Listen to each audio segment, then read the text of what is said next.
Hello everyone and welcome back to my channel, or welcome if you're new. So today I'm going to talk about what to do when your tortoise isn't eating. I'm going to talk about why this could be and what you can do to improve their appetite.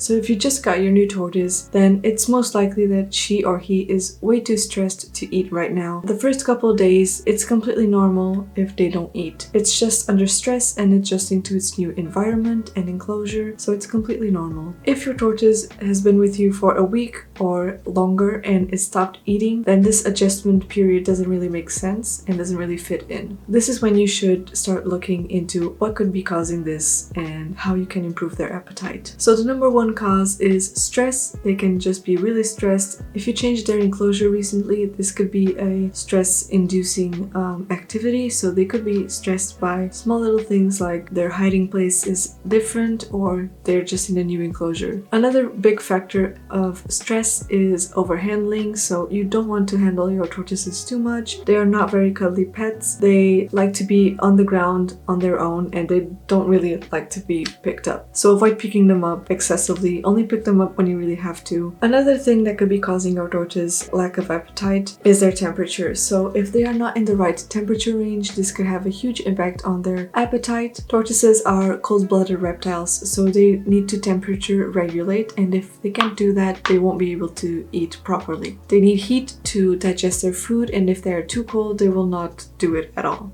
I mentioned a temperature range, so this will really vary between species. If you have a more desert species, it will be a lot hotter than a Mediterranean species. As an example, a sulcata will need a temperature range between 29 degrees Celsius and 40 degrees Celsius during the day. At night, it shouldn't drop below 21 degrees Celsius, and the range should be between that and 26 degrees Celsius. So this is the temperature range at night. Another example is a Hermann's tortoise, which is also a popular tortoise species. This is more Mediterranean, so their temperature range during the day should be between 15 degrees Celsius and 30 degrees Celsius. At night, the temperature should be in a range of a minimum 5 degrees Celsius to 25 degrees Celsius. As a final example, and just to show you how different species are with their temperature, a Greek tortoise, which is a species that I own, they usually need a temperature range from 23 degrees Celsius to 32 degrees Celsius. This is the ideal temperature range for them during the day. And at night, it also drops a little bit, so it's between 15 degrees Celsius and 18 degrees Celsius at night. If you don't know if your tortoise is too cold or too hot, you can check this by looking at your tortoise's behavior. If they are too cold, they will constantly seek out warmth. So if you have a basking bulb that's a little bit too weak, they will be constantly under the light. That's because they are way too cold and really need that heat, and that is a sign that you need to kick up the temperature. If the tortoise is too warm, you will see that it will most likely seek shelter and shade and will be hiding most of the time to try and avoid that heat. So this means you need to drop the temperature a little bit. The third reason your tortoise might not be eating is it doesn't have the appropriate lighting. So your tortoise needs a heat bulb or heat lamp and a UVB lamp. If it doesn't have a UVB lamp, it won't be able to process vitamin D, which they need to utilize the calcium that they ingest. So without them being able to produce the vitamin D, they will not be able to utilize the calcium. This will make them calcium deficient, and tortoises that have a low calcium intake will lose their appetite and slow down a lot. The ultraviolet light, besides providing the vitamin D that they need, it also should simulate their day and night cycle. During the summer, for example, you want to keep that UVB lamp on for 12 to 14 hours during the day to simulate their day. That is if they are indoors. In the winter months and the colder months, you want to give them about 10 to 12 hours of daylight. If you do have a UVB and your tortoise is still acting weird, this could be because the UVB is no longer good. They reach a point at 6 months where they start to lose their quality and it just doesn't work the same, so you should definitely keep changing them from 6 to 6 months to make sure they are working effectively. The fourth reason for their lack of appetite could be illness. So this is a little bit more serious and you should definitely take it to the vet. If the shell looks patchy and whitish, it could be a vitamin A deficiency. This could lead to respiratory infections, and to check if your tortoise has a respiratory infection, they usually have some discharge about their nose and mouth. Their eyes could be swollen. There could be wheezing, coughing, sneezing, labored breathing. That's all signs of a respiratory infection, and you should definitely check that out with your veterinarian. If your tortoise isn't passing feces, it could be because there is a blockage or it's constipated. So you should also check that out with your veterinarian. If their feces appear to have parasites, then it most likely means they have a parasitic infection. You should definitely deworm them if you have the chance. If the tortoise is female and fully mature, then this could be another health issue related to their reproductive system. They could be egg-bound, which basically means that they cannot lay their eggs. And when they can't lay their eggs, the eggs will rot inside them and could be fatal. A good way to spot this is to regularly weigh your tortoises, and if you see a drop in weight over a very short period of time, this is a sign of egg-bound if your tortoise is female. If it's not and it's losing weight rapidly, you should also take it to the vet. So the fifth reason could be because of their diet. If your tortoise is not eating and it was eating, it could be because their diet isn't just appropriate. So you definitely need to do more research about your tortoise's species, because desert species have a completely different diet from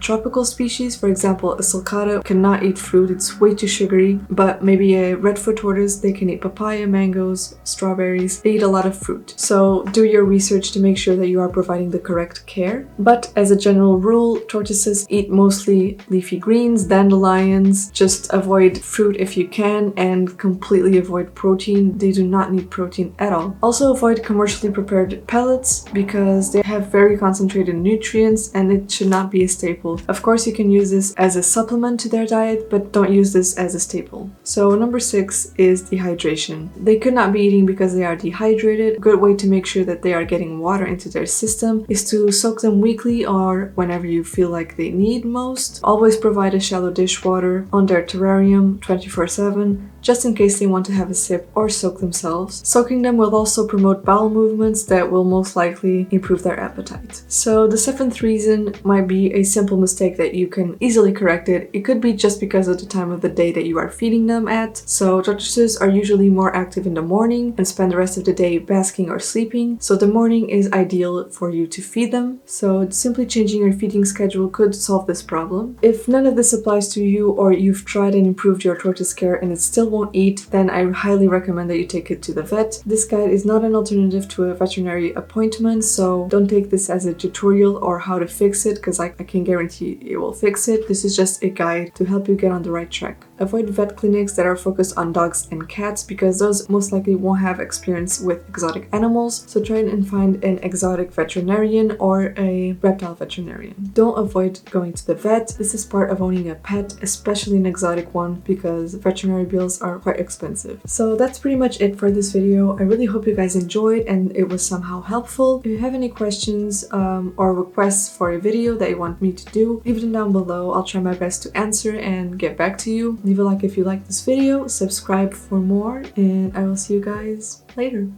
Bye!